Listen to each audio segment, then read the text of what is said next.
I think you are live now.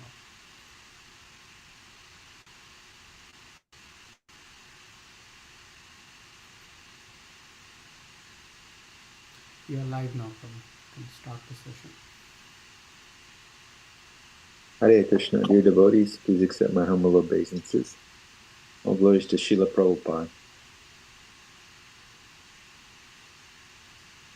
We'll start as usually Srila Prabhupada did anytime he discoursed with singing Jaya Radha Madhava.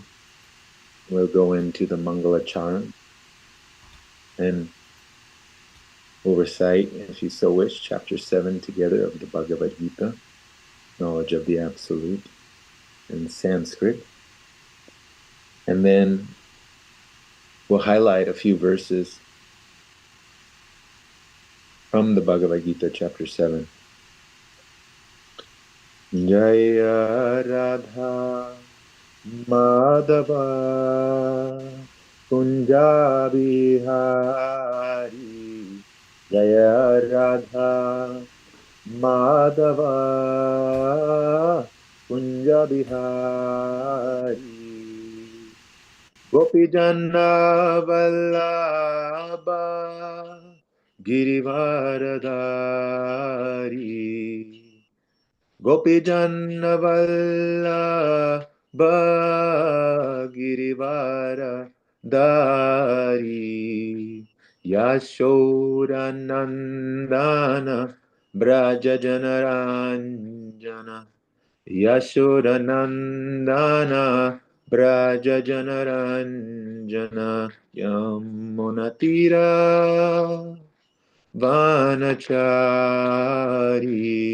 Yamunatira Vanachari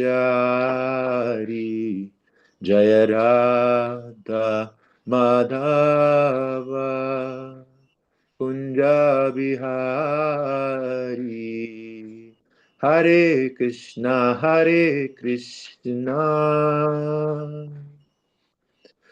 Krishna Krishna Hare Hare Hare Rama Hare Rama Rama Rama Hare Hare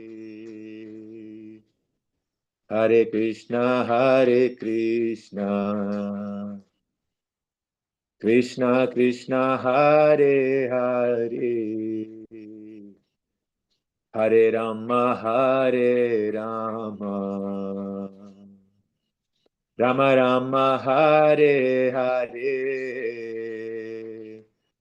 Hare Krishna Krishna Krishna Hare Hare Hare Rama Rama Hare Hare Hare Krishna Krishna Krishna Hare Hare Hare Rama Rama Hare Hare Krishna Krishna Krishna Hare Hare Hare Rama Rama Rama Hare Hare Hare Krishna Krishna Krishna Hare Hare Hare Rama Rama Rama Hare Hare Hare Krishna Krishna Krishna Hare Hare Hare Rama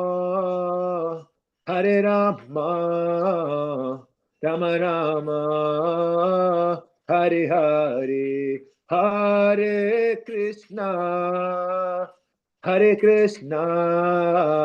Krishna Krishna Hare Hare Hare Rama Rama Rama Hare Hare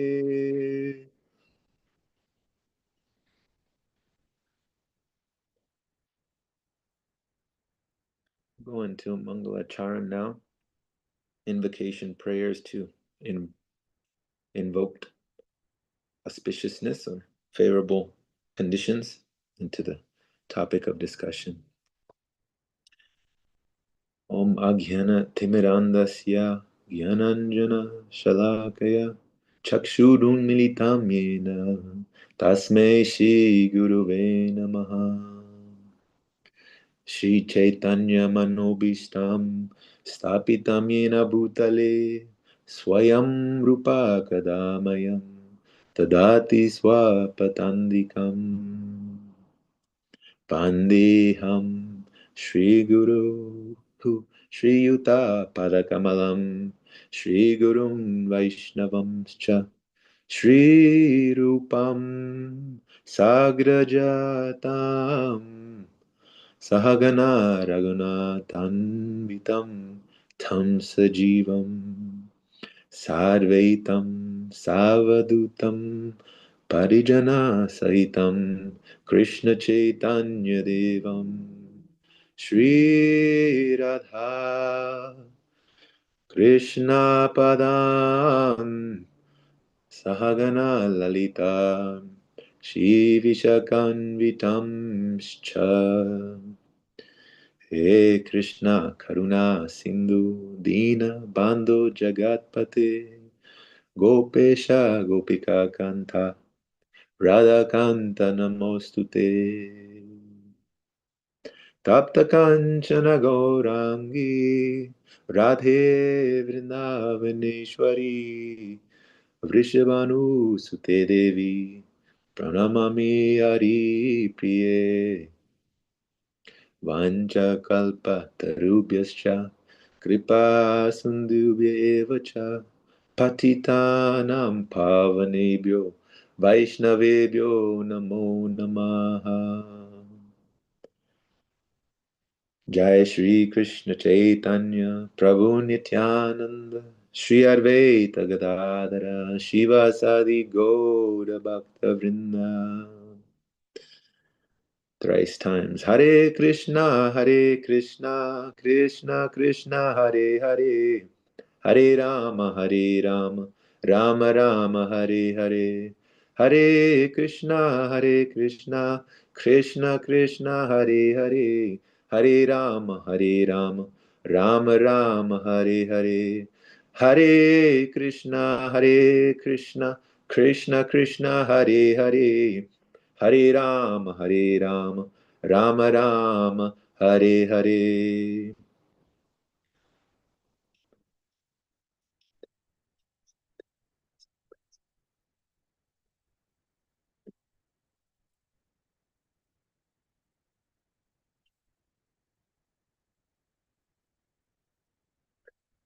Okay.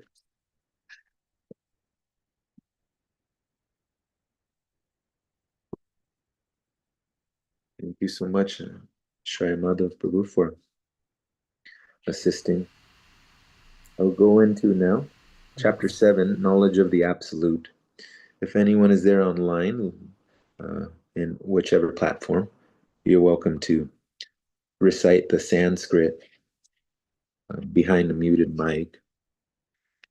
And I'm picking the Sanskrit because it's such a beautiful language, firstly.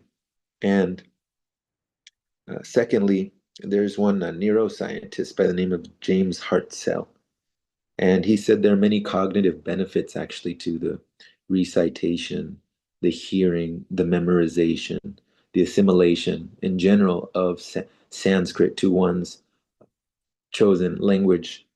And he actually said, James Hartzell, this neuroscientist, that from this recitation of the Sanskrit language, such things such as mental balance and well-being, refinement of memory, focus, extended concentration.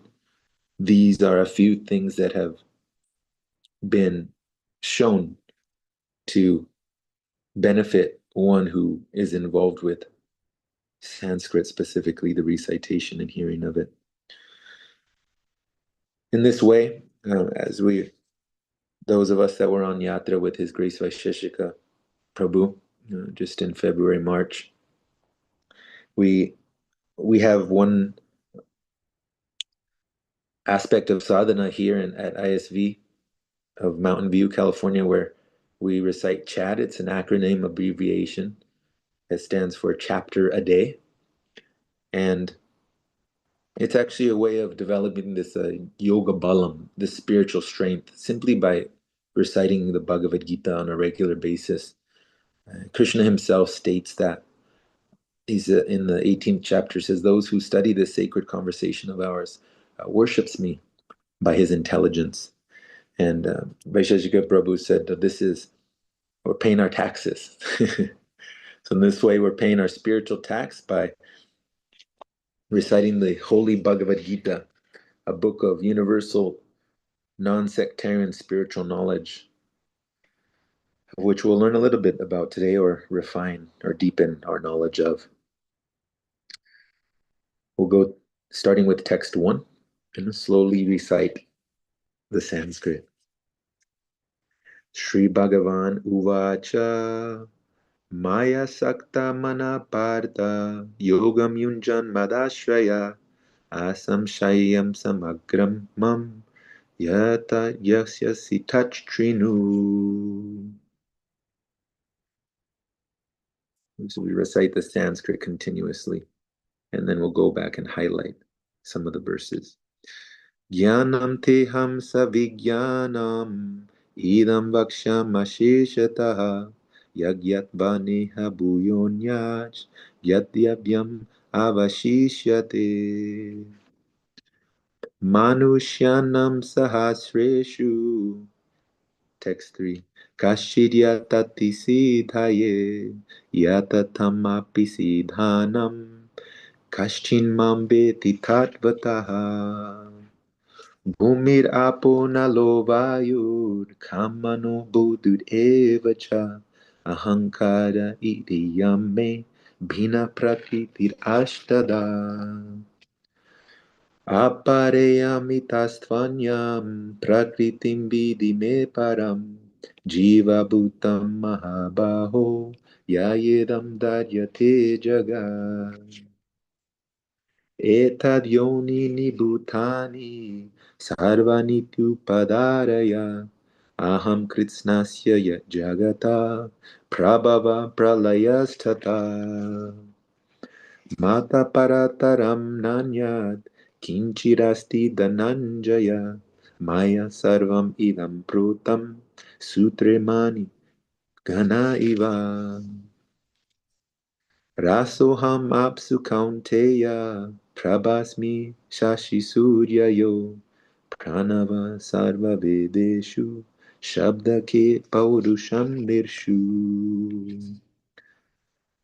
Punyo Gandha Pritivyam Cha Tejas Chasmi Bhivavasau Jivanam Sarva Bhuteshu Tapas Chasmi Tapasvishu Bijam Mam Sarva Bhutanam Vidiparta Sanatanam Buddhi Buddhi Matam Asmi Tejas Vinam Aham Balam balavatam cham kamaraga vivarjitam dharmavido bhuteshu kamosmi bharatarshaba ye chaiva satvika bhava rajasastamasachave chaye mata eviti tanvidhi natvaham teshu te mayi Tribir guna maye bhaved ebid sarvam idam jagat mohitam nabijanati mamebhya param avyayam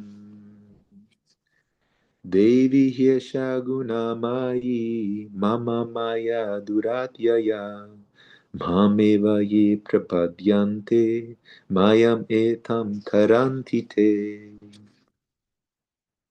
Namam dushkritino mudha prabhadyante naradama mayaya pahrita jnana asurim bhavam ashrita.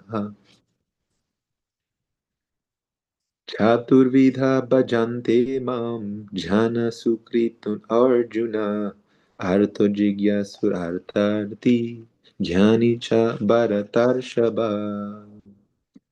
tesham gyani nitya yukta eka bhakti vishishyate priyo hi gyani notyartam aham sacha mama priya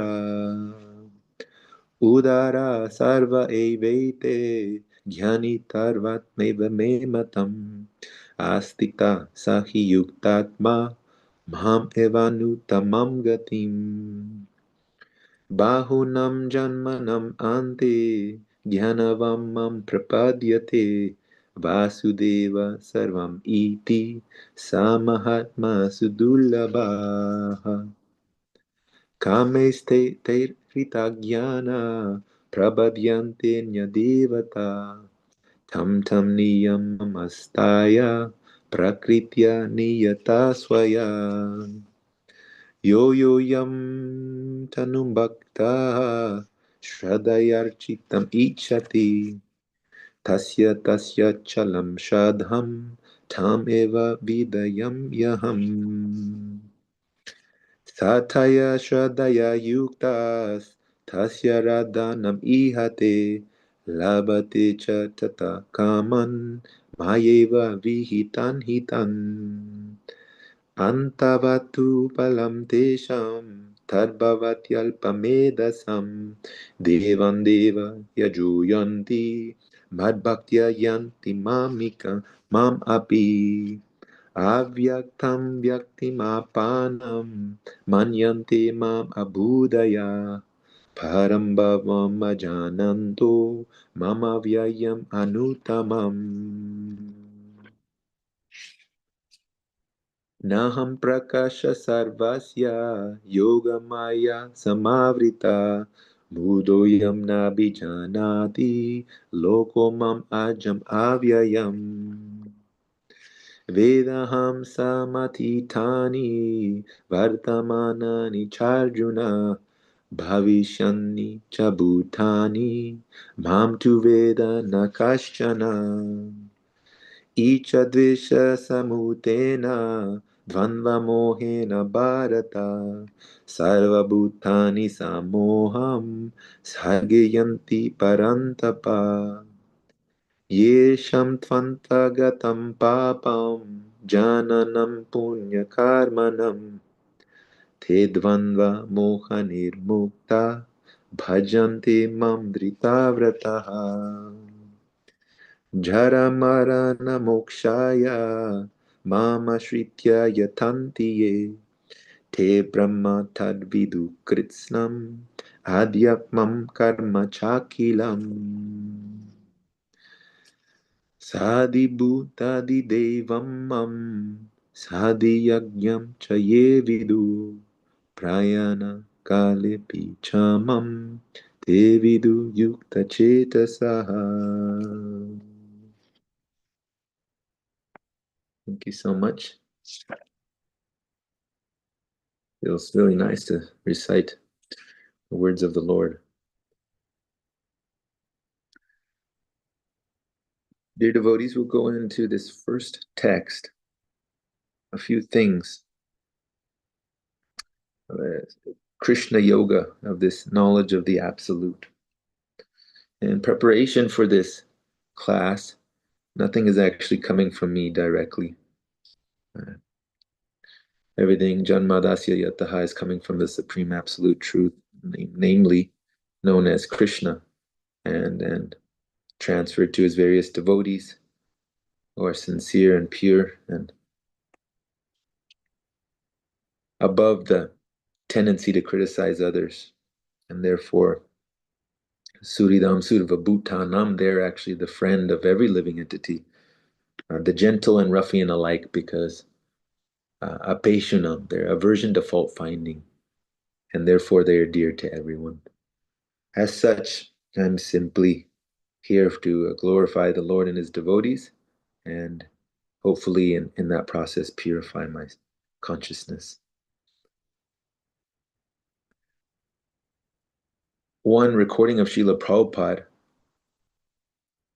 in this first text of chapter 7, he immediately does, Srila Prabhupada, start to highlight how Krishna, the Supreme Personality of Godhead, is Bhagavan. He states Bhagha is opulence, and Van means one who possesses. The six opulences are strength, beauty, fame, wealth, renunciation, and knowledge, or someone who is very learned. That if one has even one of these opulences, he's known well by the mass of people and also glorified and praised. We see this actually even in the material world here, where we are passing through with celebrities and influencers. There's a term now they use, influencers. They means the common group of people that tend to have an overall influence on others. And so these celebrities and so forth, they're known for their beauty or their ability to sing, and then naturally they become wealthy as a part of that. And every now and then you get someone that's knowledgeable, that's a celebrity. For example, Jim Carrey. He, from what I have understood, he has had this spiritual awakening where he states, I wish that everyone could be rich and famous in the world to understand that that's not the purpose of life. And another philosopher and well-known personality by the name of C.S. Lewis, he also stated that if I find myself in with a desire that cannot be fulfilled, then the most probable explanation is that I was created for another world. And in this way, one can start to be introspective and start to make an honest search for the truth, as Srila Prabhupada states in some of its purports. An honest search for truth means whatever one's previous conditioning is and one's vantage point means how they perceive the world generally has an influence on what one accepts as knowledge and information in general. There's one incidence of this where it was quoted by a Maharaj within the ISKCON movement, and it's a German-based pianist school where very well known, and that they would take these students to this school to learn piano, and immediately the instructors ask them upon arrival is, how much do you know? And if the students replies with I know a lot, then they up the rate on them. And if the students say I'm a beginner, please teach me, then they lower the rate. The idea is that if one is already feeling that they're full with knowledge, or they have sufficient knowledge at least, then it's really difficult, if at all possible, to put more information in there. What to speak of the very controversial topic of, is there a supreme being in this world and all pervading? Therefore, to come back to the point, Krishna is full in all of these six opulences, and is as such Bhagavan. He is meant to be praised or made famous. Kirti, kirtanam. The root word kirti means to make someone famous, actually. So, in this way, Krishna is all famous. He has all these opulences in full, and as one starts to engage in devotional service in the various proclivities that they're already naturally inclined to, that there's a sense of practical purification that takes place. Cheto dharpana marjanam. The mirror of the mind gets cleansed in such a way that the true reflection of the individual is able to be seen clearly. And at that moment, one is able to realize their true nature. Now, what is the true nature? This is stated. Ishvara Sarvabhutana. The true nature is that the Supreme Controller, we're a part and parcel of Him. Mama evam shajiva loke. And He's situated in everyone's heart in the all-pervading fashion, known as Param and Atma. Atma soul and Param superior, or super, all-pervading. Also Vasudeva. We chant this Om Namo Bhagavate Vasudevaya before invocation prayers to Srimad Bhagavatam. Another meaning of Vasudevaya is that which pervades everything. Ishvara Parama Krishna Sachit Ananda Vigraha Anadid Adi Govinda Sarva Karana Karanam. If we analyze this verse in the Sri Brahma Samhita, chapter 5, text 1, of which I've heard there are at least 100 chapters. We've only excavated one. And Chaitanya Mahaprabhu, so Krishna himself, form of devotee, he was responsible for bringing this back into existence, known existence, that is. And this Brahma Samhita text 1 states that Ishvara Parama Krishna, the Supreme Controller, Parama, the highest, is named Krishna. Ishvara Parama Krishna, Sachit Ananda Vigraha. The Vigraha means there's a personal form. Sat, eternal. Chit, it's full of cognizance. And Ananda, it's blissful. We notice, at least in myself and others, that everyone is searching for this Ananda, happiness. Ananda Maya Bhyasat, eternally pleasure seeking. The aphorism is there as well as Srila Prabhupada emphasizes. The only problem is that in general, people don't know where to search for the happiness. And oftentimes it's likened to one who is submerged underwater and they're actually drowning by force because someone is holding them underwater, their head at least. And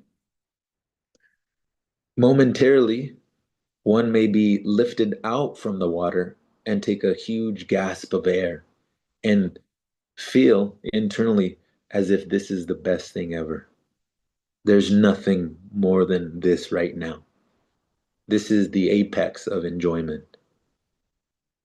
However, they are only to be dug down again into the material pool of water. This is in general what's happening in the material world. That Maya Sukhaya, Maya, illusory energy, Sukhaya, illusory happiness, is likened to being dunked in and out of water forcefully. And that only true spiritual pleasure or true pleasure is coming from the spiritual realm and the source of it. Again, Janma Dasya Yataha. And therefore, it's recommended Atata Brahma Jigyasa. Be inquisitive and start to ask big questions. We notice in His Grace Vaisheshika Prabhu, he's brought 4 questions and made a book about it, inspired by this and the Bhagavad Gita mainly. Therefore, in this human form of life, the living entity has come to it, and although it's temporary, as Prahlad Maharaj has instructed his classmates and in the Srimad Bhagavatam. Although it's temporary, it's very rare. And it affords one the opportunity to raise his or her consciousness to the highest platform.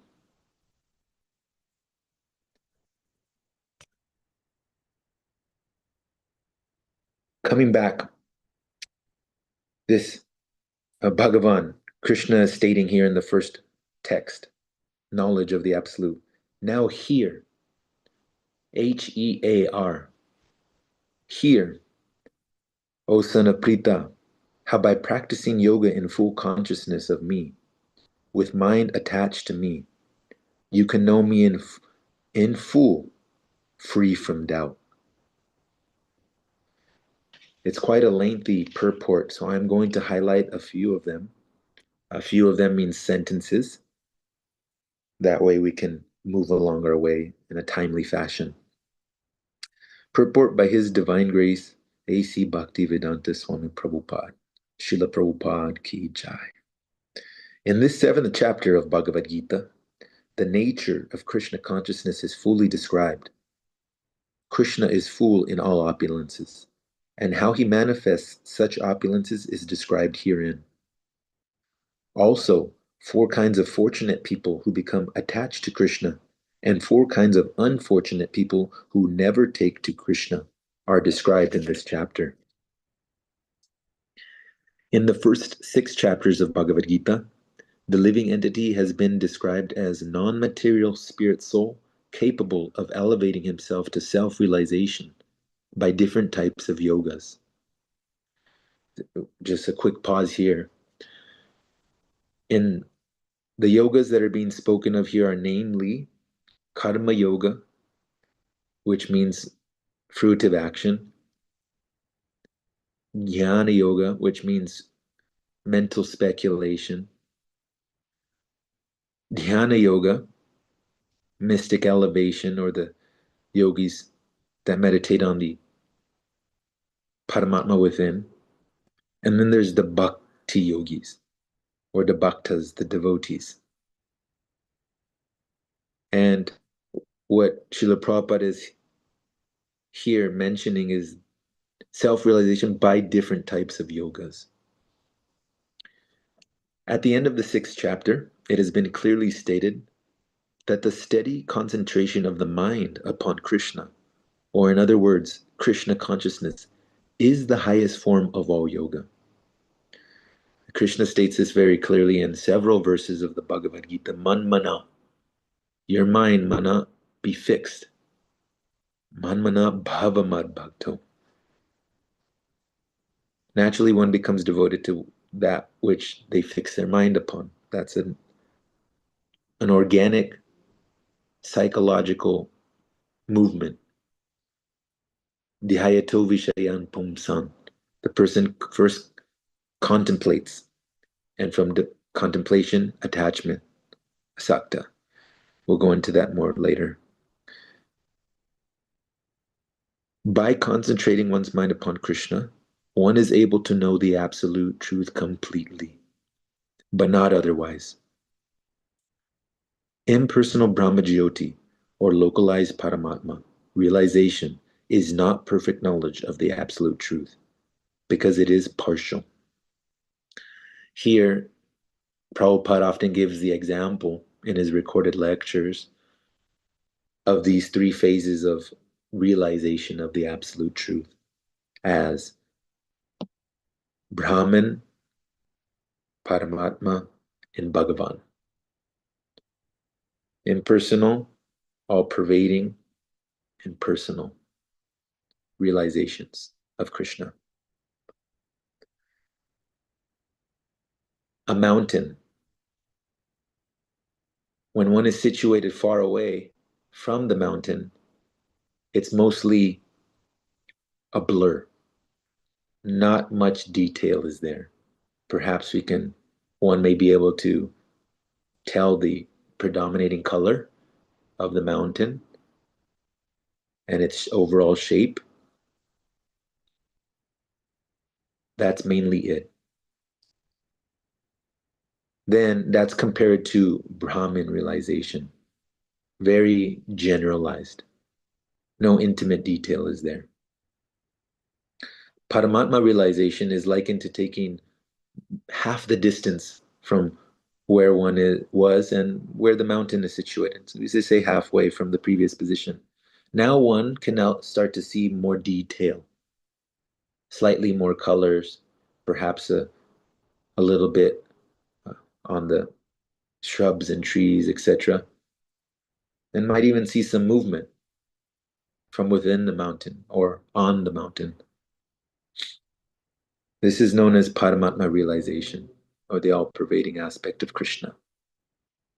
And then there's where one is actually on the mountain. And one is able to see all the variegatedness that the mountain has to offer, such as the colors, the fragrances, the shapes, the sizes, and see individuals also. There might be a number of different insects and fowl or birds that dwell in the sky, etc.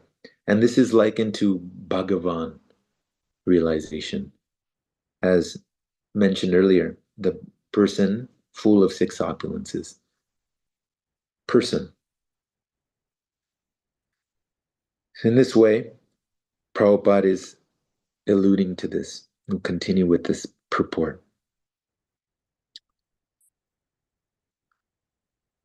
Full in scientific knowledge is Krishna, and everything is revealed to the person in Krishna consciousness. In complete Krishna consciousness, one knows that Krishna is ultimate knowledge beyond any doubts. Different types of yoga are only stepping stones on the path of Krishna consciousness. One who takes directly to Krishna consciousness automatically knows about Brahmajyoti and Paramatma in full. By practice of Krishna consciousness yoga, one can know everything in full, namely the absolute truth, the living entities, the material nature, and their manifestations with paraphernalia. Here, let's highlight stepping stones. If we recall this pastime of Dhruva Maharaj, long story, consolidated. Dhruva Maharaj, at the age of 5, had a stepmother and a biological mother, and his father was a king. Dhruva desired to sit on the lap of the king, however, was not allowed by his stepmother, Suniti. And the reason simply was because she said, Dhruva, you're not born from my womb, and therefore you're not worthy. And if you wish to, she essentially described to him the Ashtanga yoga process and said, go perform these rigid austerities in the forest, and then perhaps maybe you can take your birth from my womb next time. And then only you can sit on your kingly father's lap. And because Dhruva Maharaj was Kshatriya by nature, means he's ready to fight. His blood boiled, and and he looked to his father for some sort of sign. Please back me up, dear father. And as Srila Prabhupada often calls, he was a henpecked husband. Therefore, he didn't object to his uh, topmost queen's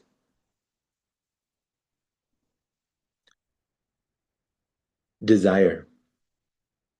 And upon seeing this, Dhruva became extremely angry and also sad. It's said in the Bhagavatam that if you ever have a personal experience with a snake, probably at least some of you, that if you strike a snake, if one does it, they hiss and become very angry like that, and they coil up ready to strike immediately. that similarly Dhruvam had this type of reaction. And so he went back to his dear mother as soon as possible, and the information was relayed about what had happened. And his dear mother essentially told him everything that Sunidya said is true, actually. And if that is your desire is to have a kingdom greater than your your father and forefathers, then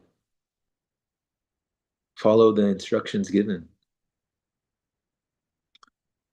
And therefore, Dhruva Maharaj went to the forest, and he also met, probably can guess, Narada Muni, a liberated spaceman that goes around chanting the glories of the Lord nonstop and has a way of showing up on the scene, very timely.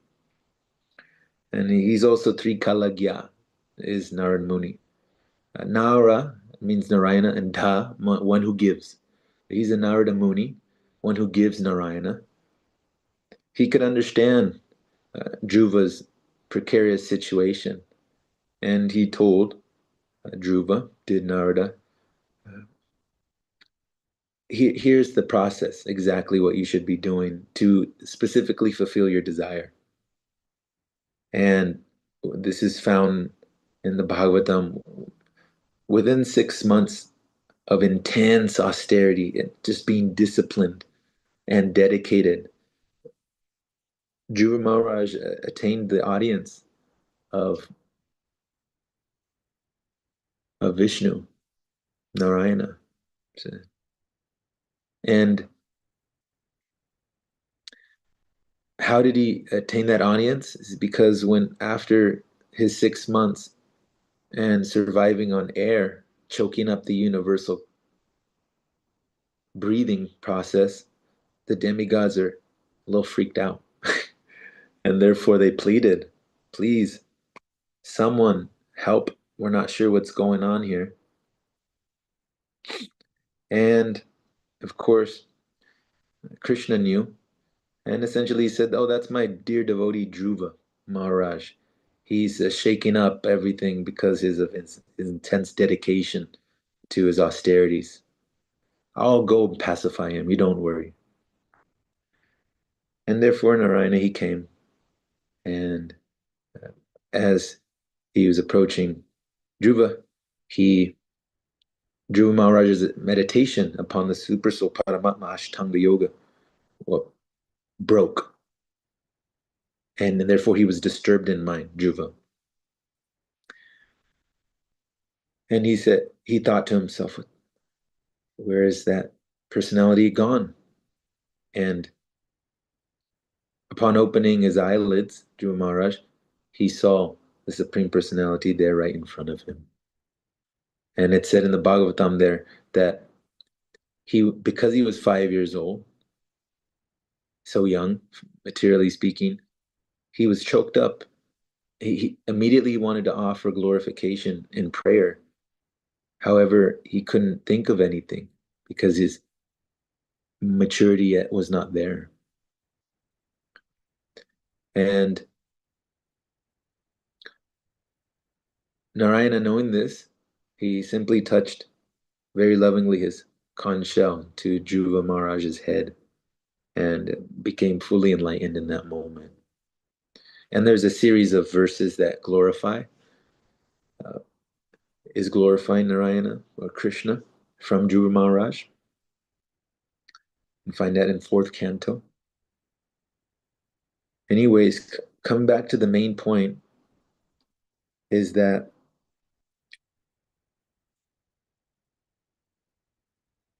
even if one is having these material desires, it's stated by Krishna, still approach him, because in due course of time, one will be purified enough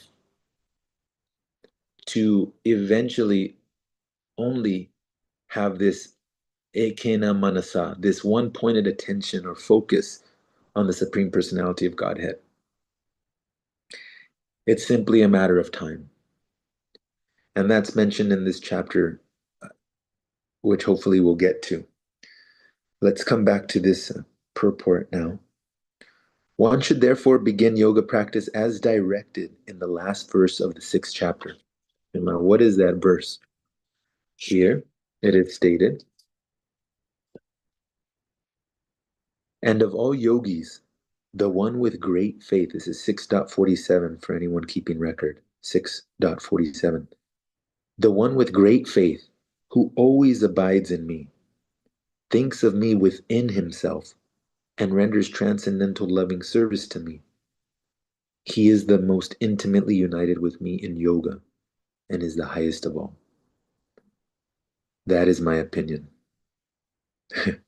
Here, so the Supreme Personality of God is having an opinion. And his opinion is that with great faith, one should simply abide in him.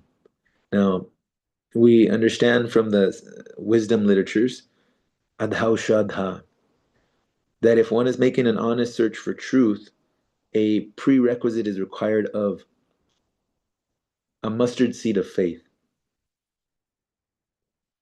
Alpa, shraddha. Alpa means very little. That's all that's required. Because we live in a faith-based world, and everyone actually is making decisions based on what they have faith in. And therefore, Krishna, being the supreme teacher, knows that if one begins Adau Shraddha with some faith, eventually he'll come to sadhu sangha. He'll start to associate with holy people, because the process of Krishna consciousness reflected through bhakti yoga, or the yoga of love and gratitude, is so strong that by a natural byproduct will be thicker faith, nishta. And as His Grace Vaisheshika Prabhu says, this nishta word is cognate with stand, or having a firm standing position in English. And what does it mean in practical terms? One is not unnecessarily shaken by the reactions of the material modes of nature, goodness, passion, and ignorance. They simply don't disturb one unnecessarily. Didas tatra namuyati. Krishna states this 2nd chapter, Bhagavad Gita, text 13, where Didas, the sober person, tatra na is not, muyati, he's not bewildered or illusioned. And therefore he can see things in their proper perspective, he or she. Now, just a few highlights in this 6.47 purport. The word bhajate is significant here. Bhajate has its root in the verb bhaj, which is used when there is a need of service, is need of service. The English word worship cannot be used in the same sense as bhaj. Worship means to adore or to show respect and honor to the worthy one. But service with love and faith is especially meant for the Supreme Personality of Godhead. One can avoid worshiping a respectable man or a demigod and may be called discourteous, but one cannot avoid serving the Supreme Lord without being thoroughly condemned. Every living entity is part and parcel of the Supreme Personality of Godhead, and thus every living entity is intended to serve the Supreme Lord by his own constitution. Failing to do this, he falls down. The Bhagavatam 11.5.3 confirms this as follows. Ya esham purusham sakshad atma prabhavam ishwaram na bhajantya bhajananti sthana prashta patantyadaha. Anyone who does not render service and neglects his duty unto the primeval Lord, who is the source of all living entities, will certainly fall down from his constitutional position. We'll come back to this, just a few things. Even in the biblical faiths, Abrahamic specifically, the various branches of Christianity and Catholicism, which, by the way, if we look up Catholicism, it means universal in English, and Christian or Christianity simply means to be Christ-like. In these In the Bible, the example of Adam and Eve, the two personalities that were the first two created living entities, and they were told by God Himself that here's this garden of Eden. You can take anything, save and except from this one tree. And it said that they were tempted, and then Eve enticed Adam to also partake of the fruit. And the import of this is that is disobedience. Actually, that's really what it means. And because of the disobedience, one falls down. Then they saw that they had no clothes on. It means their purity or their innocence was then contaminated. The same thing here, that as one gets in contact with the material modes of nature, he becomes also conditioned by oscillating. Oscillating means it goes round and round. Goodness, passion, and ignorance. And this disobedience gives rise to what some refer to as the seven deadly sins, which are strikingly similar to what we study in the Vaishnav culture. One is pride, which is also known as vanity, means an excessive belief in one's capabilities. Yeah, I can do this and I can do that, and I've done this and I've done. This is called pride. Excessive belief in one's own abilities. Two is envy, means I someone else has something and I want it, or I already have it and I want more of it, or you have it and you shouldn't have it. These are the thoughts of the envious. Three is gluttony. Gluttony means to be excessive, simply. Four is lust, or means to prioritize bodily pleasures, in other words. Five is anger or wrath. And Krishna also states this in the Bhagavad Gita 262. How exactly happens? I'll simply read the English just so we can understand the context and how they're relatable. There means the Bhagavad Gita and the Bible and the various sacred literatures. While contemplating the objects of the senses, a person develops attachment for them, and from such attachment, lust develops, and from lust, anger rises. Then he goes on to state anger then gets moved into delusion, then delusion to bewilderment of memory. When memory is bewildered, intelligence is lost, and when intelligence is lost, one falls down into the material pool again. This is five anger. Six is greed or covetousness. I want only for myself. And seven is sloth. Sloth means, if you've ever seen the animal in the wild, sloth, they move very slow. And they're just grabbing and moving. The same way that one is lethargic. This is a deadly sin, actually. And sin, unpacking it, just means to miss the mark. One is no longer aiming at Krishna, and therefore they're missing the mark, and the general term is called sin. We call it papam, right? Unrighteous activity. That's what it means. So to come back here, in this purport of 647, then we'll go back to 7.1 and further. In this verse, also the word bhajanti is used. Therefore, bhajanti is applicable to the Supreme Lord only, whereas the word worship can be applied to demigods or to any other common living entity. Here we understand also from the Bhagavatam that those who are engaged in worship of the demigods generally are motivated by women, wealth, progeny, and power. These are the four main motivations for someone who offers their worship and service to the demigods. Namely Shiva, because Lord Shiva is very exalted and he's also known as Ashitosha, or one who becomes very easily satisfied and awards benedictions. Let's move back now to your devotees to 7.1. Concentration of the mind upon Krishna, the Supreme, is made possible by prescribed devotional service in 9 different forms, of which Shravanam is the first and most important. The Lord therefore says to Arjuna, Tat Trinu, or hear from me.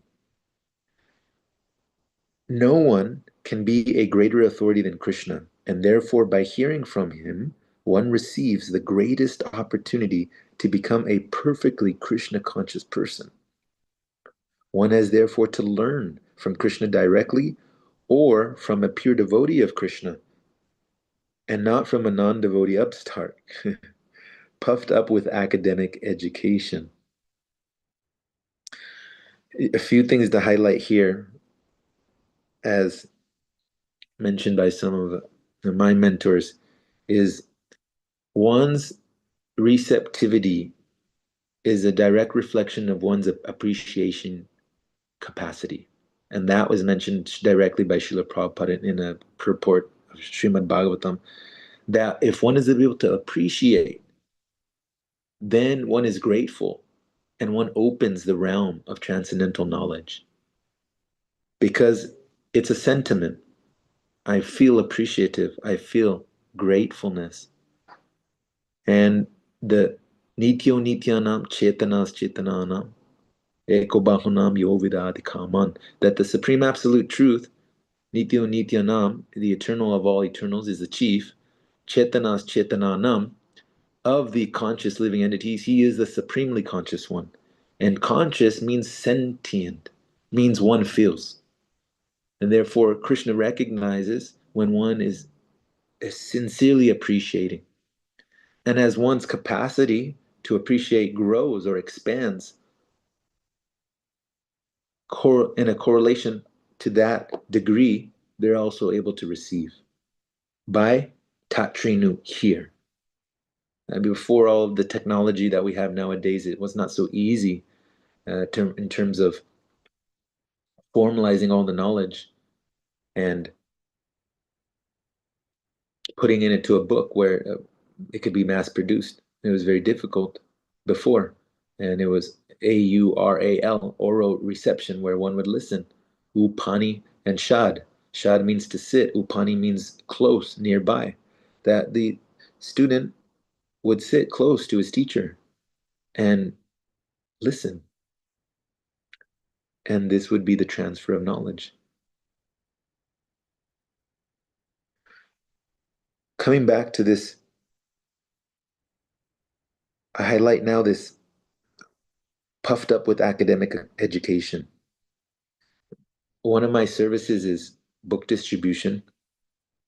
And as such, I oftentimes have conversations with people that believe in God through Lord Jesus Christ, specifically as the way, the truth, and the life, and no one comes to the Father but by me.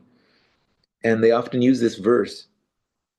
I met one gentleman one time, real brief here, in Santa Cruz, California, and he said he had a PhD in theology, means this logos study of Deo, Dios, God. And he had an argument, essentially. He said, there's two things God can't do. He cannot lie, and he cannot change his mind. And then he asked me also, can God do those things? Can he lie? I said, God can do whatever he wants. And I gave the example of our dear youth congregation, that they are giving those weekly presentations on Srimad Bhagavatam and various topics every Saturday morning. Really nice. And they cover this with, can God create a rock that he cannot lift? And the answer that they have come with already at such a young age is yes and no. Yes, because if he wills it, then yes, he can create the rock and not lift it. And no, because if he wants to lift it, he can lift it. It's simply a matter of his desire. And also in terms of lying, Krishna lied, said he wouldn't fight on the battle of Kurukshetra, simply be a bystander, so to say. Yet he still picked up the wheel, ready to kill. In this way, he's ready to do anything for his devotee. And devotee means one that has achyuta bhava. Achyuta for the infallible one has bhava and emotion based on pratyaksha pramam, direct evidence, as stated in the various Vaishnava literatures. And the simplicity of this is also there. It's if one wants to develop some emotion for the Supreme, uh, it's stated go ahead, and if you're in Govardhan, India, and you have the ability and the eagerness, then perhaps just circumambulate Govardhan Hill, because it's stated in the scripture that Govardhan Hill is non-different from Krishna. And one starts to develop this strength. We did it actually just, we means some of the ISV devotees, in February, and it's quite enlivening actually. Really nice. Anyway, the simplicity is the main point here of bhakti yoga. If Krishna says manmana bhavamad bhakto, just become devoted or try to, then if one tries, then he'll be able to see the practical result of practicing Krishna consciousness and getting the desired result, which everyone is looking for, pleasure. Raso Vaisaham. Every living entity is looking for this pleasure, or the taste. And as Krishna states, I'm that taste, actually, and I'm the reservoir of it. So, coming back to this real quick incident, yes, God can do whatever He wants. If He wants to lie about something, He'll lie, but again, His lying is different. Summum bonum, whatever He does is always good. And really, it's about the relationship. Just as when, if we're intimate with someone, we might have a nickname for them, we might joke and say something false as a means to stir them up, but really it's all meant in good fun. Similarly, one starts to develop their individual relationship with Krishna, and it's a very elevated state, not to be imitated, but to that is actually being experienced practically. So if he wants to change his mind, God, Krishna, he can change his mind. If he wants to lie, he can lie. He can do whatever he wants. Therefore, academic education is not a qualification. Oftentimes it becomes a disqualification because one is depending on their own logic and their speculation and rationale to come to a conclusion about what is the absolute truth. And generally, those who follow the Bible, they're just in Shanta Rasa and Dasya Rasa. They're in servanthood and they're in neutrality. That's the two main relationships there. Now, let's go back to this purport. In the Srimad Bhagavatam, this process of understanding Krishna, the Supreme Personality of Godhead, the absolute truth, is described in the second chapter of the first canto as follows. Here, this is 17 through 21 specifically. I'll highlight just a few things.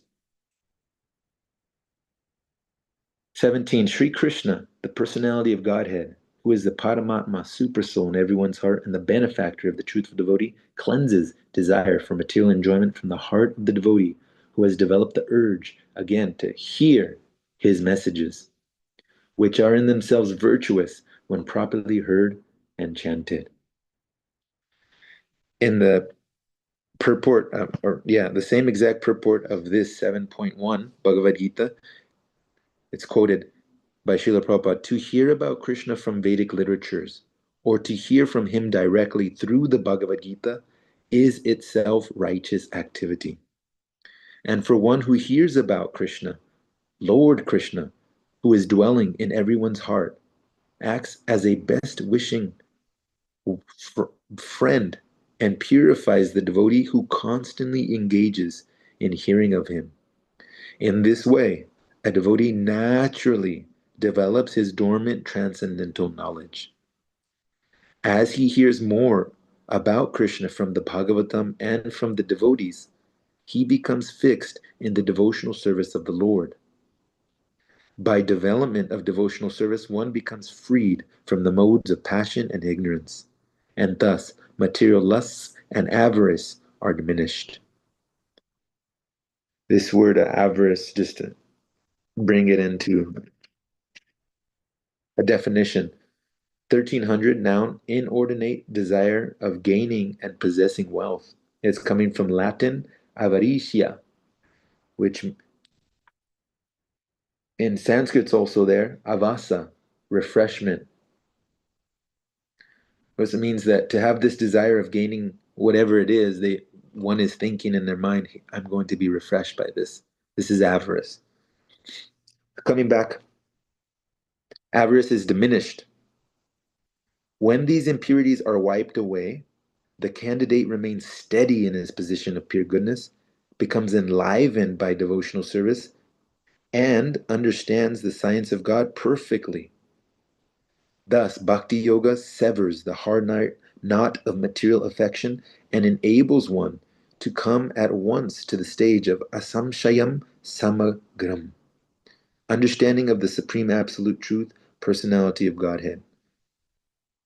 This is Bhagavatam 1.2.17 to 21. Now,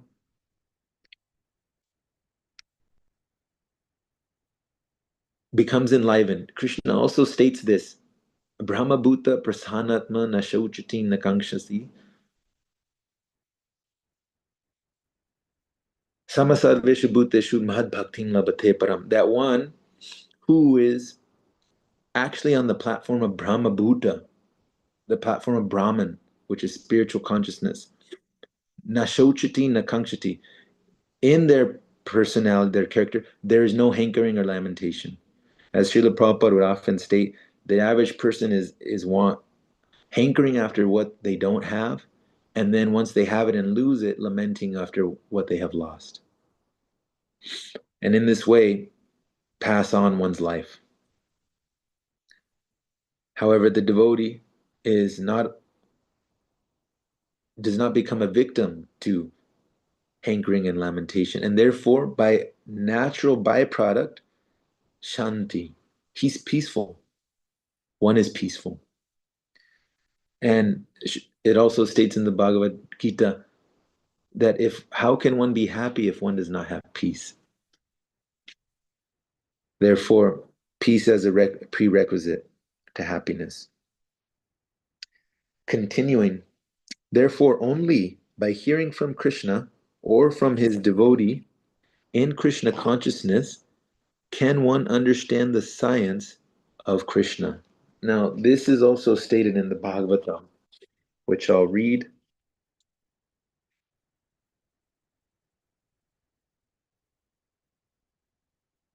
This is 1, 2, 20 for anyone keeping record.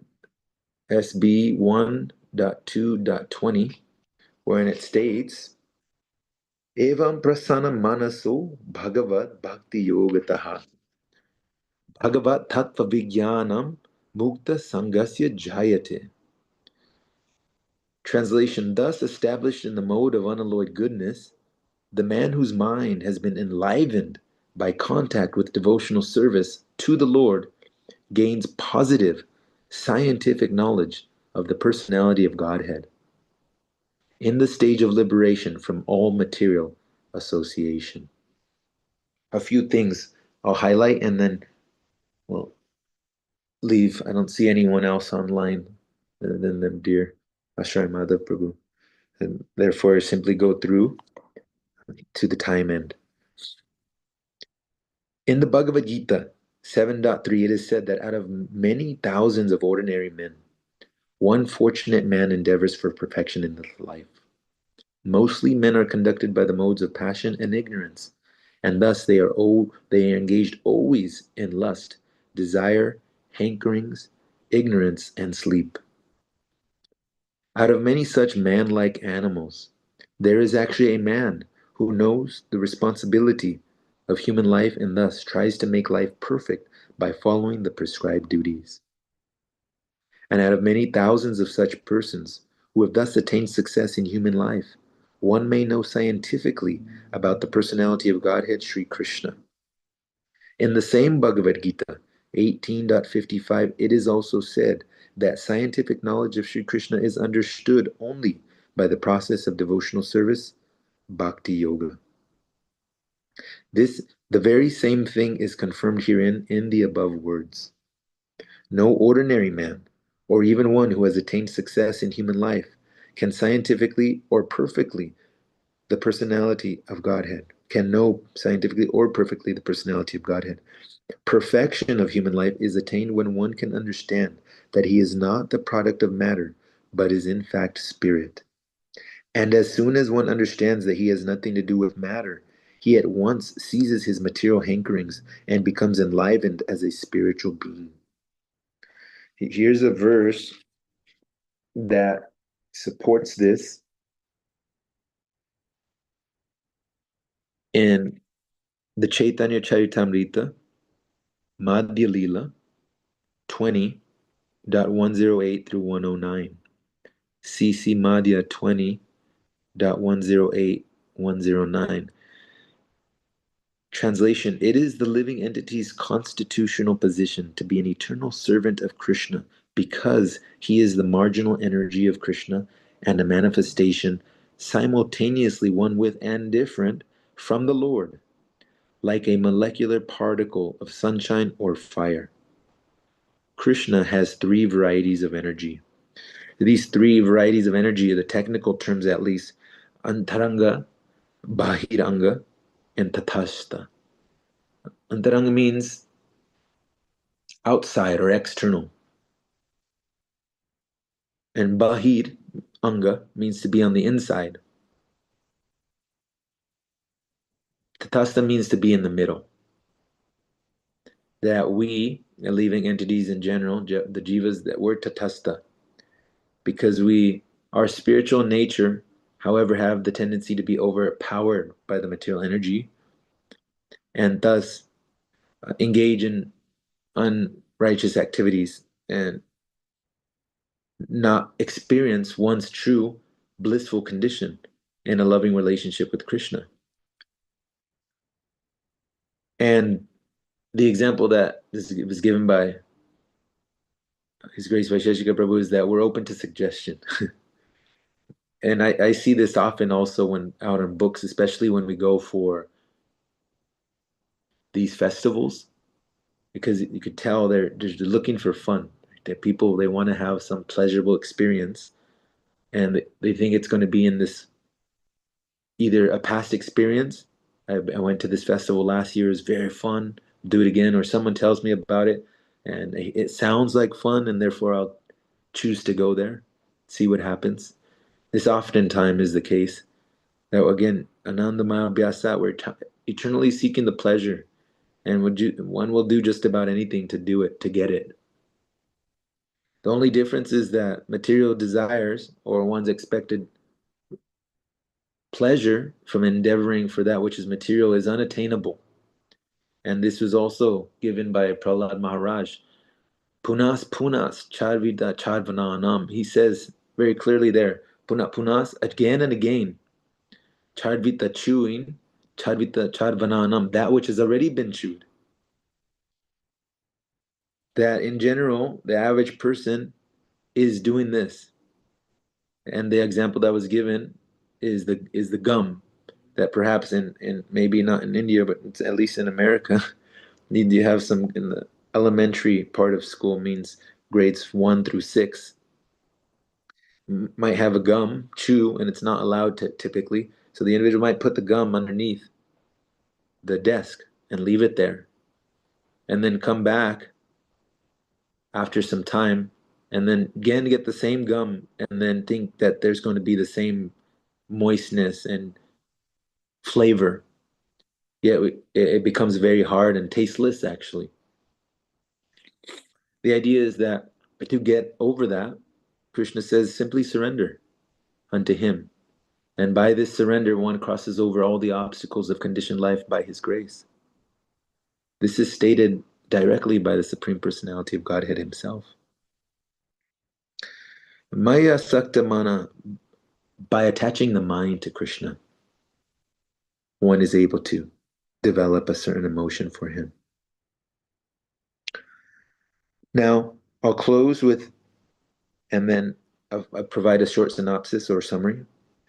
The four levels of being able to serve Krishna as given. There's first one is out of fear, that one may start to worship or serve out of fear. The second thing is out of prospect, one may service or love out of serve out of prospect, getting something out of it. The third is by duty. This is often likened to the military personnel. They feel a sense of duty. And the fourth is out of love. And this is the highmost. And how does one love someone else? They start to associate with them and find out who they are. And so similarly, this Bhagavad Gita, the Srimad Bhagavatam, and the various literatures, corollary, are giving us information about Krishna and his devotees also. Because it said that one cannot approach Krishna directly, he has to go through his representative. And therefore, as one does that, one gets in touch with the Karuna Shakti, the potency of mercy. As part of the Karuna Shakti that one receives, simultaneously, this is mentioned in the Srila Prabhupada Lilamrita, that he also does Krishna encouragement when one is traversing the path of devotional service. Because oftentimes, at least in my experience, there are unwanted things that are there. We call them reversals oftentimes. And it can be a little challenging to overcome them, perhaps a little discouraging and so forth. However, Srila Prabhupada states that that doesn't happen to the devotee that is actually connected to Krishna through his representative by offering a loving service. He becomes more enlivened. And the example he gave us of himself did Srila Prabhupada. There's an interview where when this lady was kind of poking, you don't work, she was saying. And he immediately looked at her playfully but serious. He said, we are working harder than you. I'm traveling the world twice, thrice in a year. You cannot do that much, at least. And then he smiles like a little child, so innocent. And the idea is that the one who's actually in Krishna consciousness, he or she can render meaningful service long term. And that's what makes the difference between Krishna conscious activities and philanthropy, altruistic work, opening up of these nonprofits and so forth, devoid of a motivation spiritually. That's the difference. And here to start summarizing a little bit, what was mainly discussed was Krishna is Bhagavan. He's full in all six opulences. No one else is except for him. To avoid papam, unwanted activities, one is it recommended or suggested to have some preliminary faith, adau shraddha, and then start to, as a product of that initial faith, one gets into association with devotees, where his further strengthens. Then a little bit, we spoke about our relationship with Krishna. The technical term here is called sambandha gyan. Everything, or complete bandha, the bond and jnana, knowledge of it, that is developed through hearing primarily. And that's mentioned 7.1. Tat Trinu, Krishna directly states, my dear Arjuna, just try to hear from me. And as a result, asamshayam samagram. One will clear up all doubts eventually by practicing yoga in full consciousness of him. And he states that also in that verse. My asakta mana. Learn to attach one's mind to Krishna. And one does that one way is it's to understand who one truly is. Atata Brahma Jigyasa, by questioning first, who am I? Keami, and what is my function? Am I this temporary body? Earth, water, fire, air, ether, and then the subtle elements, mind, intelligence, and false ego. Am I that? No. Krishna states, you are the living entity's constitutional position as an eternal servant of the Lord Krishna. And as such, we're meant to render service to him, simultaneously one with and different, achintya bheda tattva, one in quality, difference in quantity. And that's what makes him vibhu great and us anu smaller and meant to follow. His three varieties of energy, internal, external, and marginal. The living entity is marginal. And then we went over 6.47, specifically where Prabhupada highlights bhajate. Bhajate in the root word bhaj, which means when there's a need of service, which means bhakti yoga is dynamic. It's not idle lip service or mental offerings. It's practical action repeated. And over a period of time, when the intensity starts to increase, Srila Prabhupada said that one will actually perspire. One who's actually working for Krishna through and through, that person will actually sweat. And because they're all one is enthusiastic and one is very thrilled. And Brahma Bhuta Prasana Atma.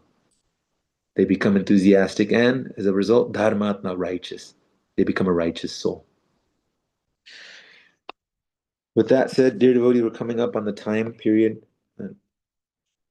If there's anything you want to share, feel free. I don't know if anyone's there online other than Shri Mother Prabhu. This is chapter 7, Bhagavad Gita, text 1 mainly. Yes, that's our Wednesday class. But I do know that I couldn't get a slot to put the message on the YouTube and Facebook, but our program is being webcasted. That I know in the No YouTube problem. and Facebook. Yeah. Nicely, you went into a lot of details, Prabhu, into like various aspects of bhakti yoga and how the most important thing I think from that first verse is how hearing from Krishna or Krishna's devotees actually first clears your consciousness, because if your consciousness is not clear, then you will make up things, like you are giving the example of that professor, or I don't know if he was a professor or he was probably, you said he is a PhD, I don't know whether he was a professor somewhere. You will start cooking up things basically, so once the consciousness is clear, then you start understanding what Krishna is saying in Bhagavad Gita. I think that part I took from the whole lecture. You did talk about many other important points as well.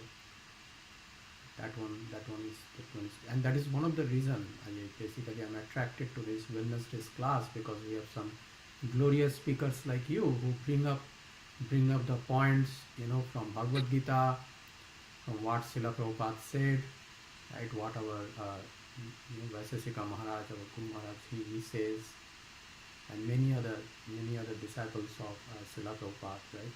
They are preaching. You kind of summarize them and you put that here, and that inspires me to come every Wednesday and listen to you. Thank you. Thank you so much, Ashray Mother Prabhu, for this service, for your association, and your kind words. I appreciate it very much. And with your permission, it looks like it's 8:30. Be timely. Close out here. Mancha kalpa tirubhishta kripa Vaishnavesho namo namah. Vaishnavinda ki jai. Ki Jai. Jai. Srila Prabhupada ki jai. Srimad Bhagavatam Adinath ki Krishna Prabhu ki Jai. jai. Madhava Prabhu ki jai. All the online Bhakta Vindas and offline Bhakta Vindas ki Jai. Jai, jai. Thank you, dear devotees, for joining this Wednesday online class. We do have this Saturday evening. We do have a Litton Plaza. We are going full steam there, doing Sankirtan there, and we'll have Kirtan, great Kirtan by Vasisika Prabhu. Please do join in the Litton Plaza at near Stanford, Palo Alto. And then, of course, Saturday morning we have class, and then Sunday evening we have class, and again Wednesday, next Wednesday online we'll come together again. Hari Bol. Thank you. Hari Hari Bo. Madhava Prabhu ki jai.